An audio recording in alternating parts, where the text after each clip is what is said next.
our shirt on Teespring. On October 1st, 2025, former Donald Trump delivered a speech to a group of military leaders. In this speech, he made many claims about his time as president, about the current state of the nation, and about the world. When powerful people speak, their words can influence many. They can shape opinions, they can change policies, they can affect lives. Because of this, it is very important to check if their statements are true. Fact-checking is not about taking sides in politics. It is about looking at the evidence. It helps everyone have a clear and accurate understanding of the issues. This process helps us make better decisions as citizens. This essay will look closely at several key statements from Mr. Trump's recent speech. We will examine what he said and compare it to the available facts. The goal is a simple, clear explanation of the truth behind his words. In his speech, former President Trump claimed that before he took office, the U.S. military was totally depleted and a mess. He has often said he rebuilt the military from ruin, suggesting the forces were weak and running out of supplies. He told leaders they had no ammunition in 2017, a picture of a military in crisis, unable to perform its duties. However, the facts do not support this. Leaders raised readiness concerns in 2015 and 2016, but the U.S. remained the most powerful, best-funded force in the world. Depleted is a significant exaggeration. Pre-2017, the defense budget exceeded several nations combined. The military was active worldwide, not near collapse. Experts and military officials widely disputed this characterization. The claim of no ammunition is incorrect. Debates about aging equipment and modernization are ongoing in every force. Upgrading is continuous and spans many administrations. Budgets were already trending up before he took office. Spending increased under Trump, continuing that trend, funding readiness, normal for any presidency. He did not inherit a broken force and single-handedly fix it. Mr. Trump said he created the Space Force all by himself, from scratch. He often says, "I started a new branch of the armed forces." He presents it as a personal, original idea. He claims he pushed it through against opposition. This suggests the concept was born during his presidency. Reality is more complex. The idea was debated for decades. Proposals for a Space Corps predated Trump. A bipartisan push in 2017 advocated a new branch before he embraced it. Defense commissions and experts recommended it for years. Trump signed the law in 2019. He was not the originator. Initially, he was skeptical. Members of Congress and defense advisors pushed. He then championed it. Space Force reorganized existing Air Force space personnel and assets. Air Force Space Command ran space ops for 37 years, the foundation. It was an elevation and restructuring of an existing mission, not a brand new capability out of thin air.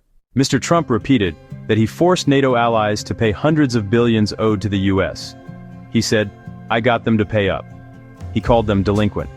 He portrays NATO like a protection racket with unpaid bills. This is incorrect. NATO members do not owe money to the United States. There is no ledger of debts.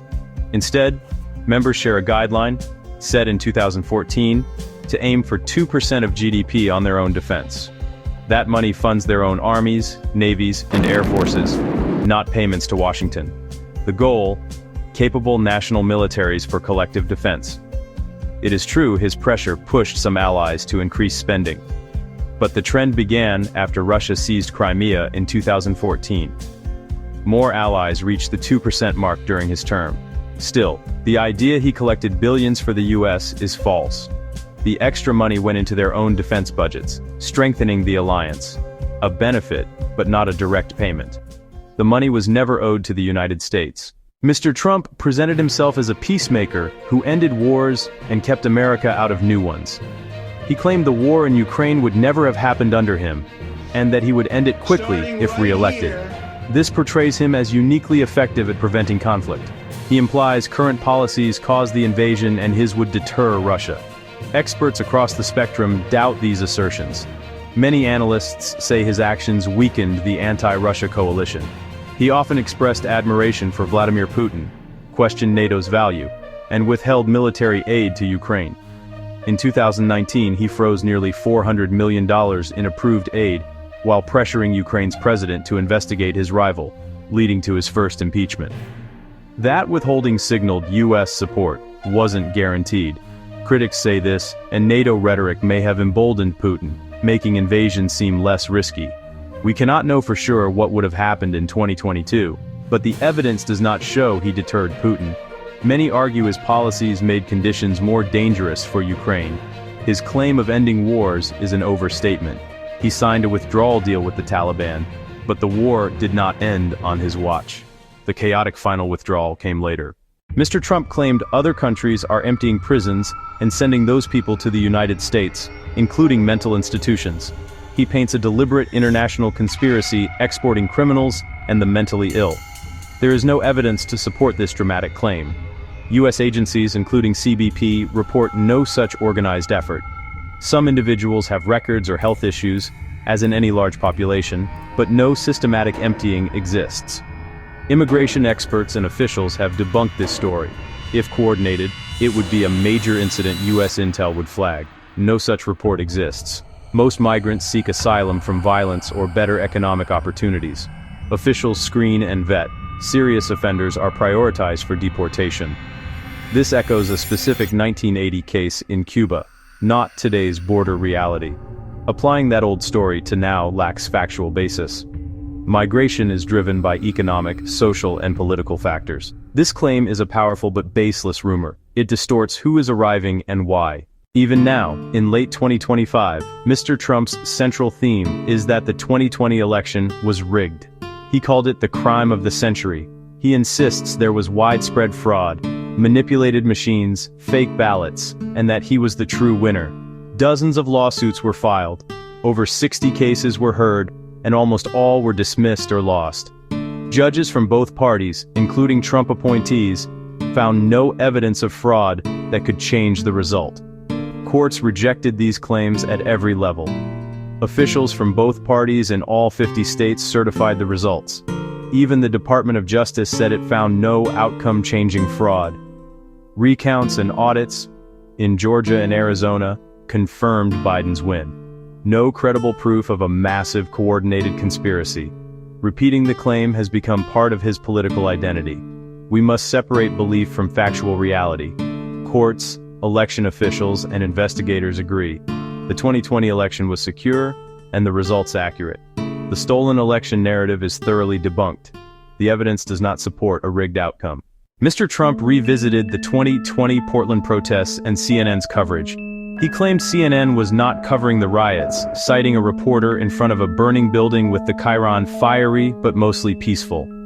He said his agents solved the problem in half an hour. This retelling contains significant inaccuracies. The clip exists, but his description is misleading. The report described a localized fire and a mostly peaceful larger crowd. CNN and others covered clashes and destruction extensively for over 100 days. Local leaders said federal deployments escalated tensions, leading to larger, more intense nightly confrontations. Protests continued for weeks. Order was not restored in 30 minutes. Focusing on one awkward chyron misrepresents hundreds of hours of reporting. His quick-fix narrative oversimplifies a prolonged period of unrest. The broader city was not burning down. Two brief claims stand out for lack of factual basis. First, that overdose deaths came down for the first time in years. Second, that he sued the Associated Press about a Gulf of Mexico wall and won. CDC data show overdose deaths increased significantly during his term. 2017, over 70,000, 2020, over 91,000. The claim that they came down is contradicted by statistics. There's no record of AP reporting a Gulf wall story, and no record of a lawsuit he filed or won over it. This appears to be a fabricated anecdote. Drug data, court dockets, and news archives are public and verifiable. These stories create a record of success that does not exist. Knowing the actual facts is essential for honest debate. They illustrate a pattern disconnected from reality. On overdose deaths especially, accuracy matters. Always verify before believing. Many claims in Mr. Trump's recent speech do not align with facts. From the strength of the military, the origins of the Space Force, how NATO funding actually works, and the 2020 election, his statements often presented a distorted or false picture. Stories about migrants, protests, and personal legal victories were contradicted by evidence. Government data, court records, and expert analysis refute these narratives. In a noisy information world, fact-checking is vital. It defends the common ground of reality we must share. When leaders speak, especially to the military, accuracy is paramount. Misinformation erodes trust, creates division, and drives poor decisions. It can undermine faith in elections and alliances. Citizens, journalists, and public figures must value the truth. Ask for evidence, check sources, hold leaders accountable. We may disagree on policy, but should agree on facts. A commitment to truth builds a stronger nation and a shared future.